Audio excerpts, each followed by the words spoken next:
Κώστα από τη Νέα Δημοκρατία και την κυρία Σιλβάνα Ράπτη από το ΠΑΣΟΚ. Β' Αθηνών η κυρία Παπακώστα, Α' Αθηνών η κυρία Ράπτη. Ναι, κύριε Τριανταφυλόπουλο. Κύριε, είναι ο υπάλληλος του κράτους με την τσιγάρα στο χέρι και φωνάζει «Κύριος Κοντοβουνίσιος!» Δυνατά ο άλλος νομίζει ότι τον εκτελέσει με τον τρόπο που του μιλάει, με το τσιγάρο στο χέρι. Και πρέπει να πω επίσης ότι είναι ρατσισμός αυτό που ακούστηκε, η τσιγκάνη και η γύφτη. Ακούστε, αμφίδρομα υπάρχει και η ασύμμετρη γυφτιά. Υπάρχουν αυτοί που νομίζουν ότι θα σωθούν με 3.000 ευρώ, αλλά υπάρχουν και εκείνοι που νομίζουν ότι θα τους σώσουν με 3.000 ευρώ. Να πω κάτι, κύριε Χατζηνικολάου, ένα δευτερόλεπτο. Αμέσως να μεταφέρω μόνο την πληροφορία ότι οι κύκλοι του κυρίου Αβραμόπουλου, οι οποίοι άκουσαν τα σχόλια που κάναμε, μας είπαν ότι ο κύριος Αβραμόπουλος με τη συνέντευξή του δεν είχε στόχο την κυρία Μπακογιάννη, είχε στόχο να συμβάλλει στην διαμόρφωση μιας θετικής εικόνας για το έθνος, για την πατρίδα σε μια στιγμή κρίσης. Αυτό είναι το σχόλιο κύκλων του κυρίου Αβραμόπουλου. Το μεταφέρουμε όπως μεταφέραμε και τα σχόλια κύκλων του Μαξίμου και κύκλων της κυρίας Μπακογιάννη. Εγώ έχω μια πληροφορία που πέρασε από τη Ριγίλης να δει αν κάγει και το σπίτι του Μητσοτάκη ο Αβραμόπουλος. Ένα δευτερόλεπτο και αγάπη. Για να πούμε και ένα πράγμα το οποίο είναι σοβαρό. Πείτε το.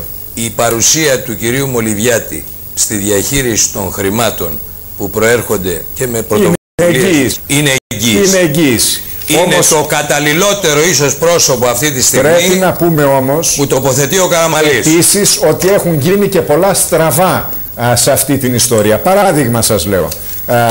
Είχαν στις αιτήσεις ειδική θέση για τα μέλη οικογενείας. Εμφανίστηκε το φαινόμενο να παίρνουν μέλη της ίδιας οικογένειας το επίδομα. Δηλαδή από την ίδια οικογένεια να παίρνουν 2 ή 3 το τριχίλιαρο. Τώρα τους ζητούν να τα αλλάξουν αυτά. Αλλάζουν το έντυπο κλπ. Έγινε λίγο ανοργάνωτα όλη η ιστορία. Θέλετε να σας πω γιατί? Διότι επέμεναν οι οικονομικοί υπουργοί, ο Αλογοσκούφης με το ελάτε να επιστρέψετε πίσω το επίδομα. Όσοι το πήρατε παράνομα και δεν θα έχετε συνέπεια από τον νόμο. Παράκληση, αγαπητέ Νίκο. Επήγε ο Αλογοσκούφης με τον Δούκα και είπαν στον Καραμανλή ότι πρέπει να γίνει αυτόματη σύνδεση με την εφορία ώστε να βλέπουμε πού μένει αυτός που παίρνει τα λεφτά. Ο Καραμανλής επέμενε από την αρχή ότι πρέπει να υπάρχει αμεσότητα. Διότι αλλιώς δεν δείχνει το κράτος ότι βοηθάει κανέναν. Ότι πέφτει σε προεκλογική δηλαδή ιστορία. Επέμενε ο Δούκας να βάλουμε το αλφαβημί, είπε ο Καραμανλής να φύγουν τα λεφτά. Και έτσι γίνανε αυτές οι ιστορίες. Κυρία Ράπτη, τι λέτε? Ξέρετε τι είναι ξαφνικά εκεί που 3,5 χρόνια είσαι στην πείνα να απλώνεις την παλάμη και 3.000 ευρώ ζεστά να είναι στο χέρι σου? Ακόμη και αν έχεις πάθει όλη αυτή τη δραματική καταστροφή, αντιλαμβάνεστε ότι είναι ένα πολύ σημαντικό ποσό, είναι 1.000.000 δραχμές για να το καταλάβουμε και να το συνειδητοποιήσουμε. Και με αυτό το 1.000.000 δραχμές επιχειρούν και εκτιμούν και πιστεύουν ότι θα εξαγοράσουν συνειδήσεις και θα πάρουν τις εκλογές. Περί αυτού πρόκειται.